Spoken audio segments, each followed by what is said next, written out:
Hello guys, आज आपण बनवणार आहोत दही वडे. त्यासाठी मी घेतली आहे रात्री भिजू घातलेली उडदाची डाळ. त्याची अशी थिक कन्सिस्टन्सी करून घ्यायची आहे. त्यामध्ये मीठ ॲड करायचं आहे. त्यानंतर त्यामध्ये मी ॲड केलेले आहे थोडेसे जिरे. त्याने चव छान लागते. त्याला एकाच दिशेने फेटत राहायचं आहे. थोडंसं अंदाजानुसार पाणी ॲड करायचं आहे, परत फेटायचं आहे. एका बाउलमध्ये वड्याचं बॅटर घेऊन ते तरंगत आहे की नाही कन्सिस्टन्सी चेक करण्यासाठी टाकायचं आहे. त्यानंतर दह्यामध्ये मीठ टाकून फेटायचं आहे. वडे तेलामध्ये टाकून छान ब्राऊन होईपर्यंत तळायचे आहे. एका बाउलमध्ये पाणी घेऊन त्यामध्ये कोथिंबीर ॲड करायची आहे. नंतर तळलेले वडे त्यात ॲड करायचे आहे. 5 मिनिट झाकून ठेवायचं. त्यानंतर वडे झाल्यानंतर आपण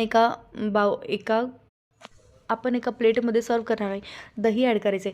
इथे माझ्याकडनं एक मिस्टेक झाली आहे. माझ्याकडून दह्याची कन्सिस्टन्सी खूप पातळ झाली आहे, पण टेस्ट त्याची छान आहे.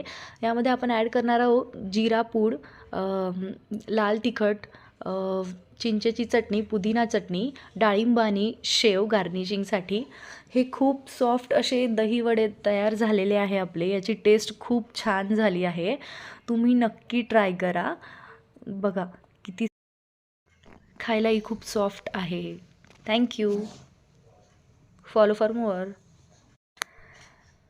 आणि सबस्क्राईब करायला विसरू नका.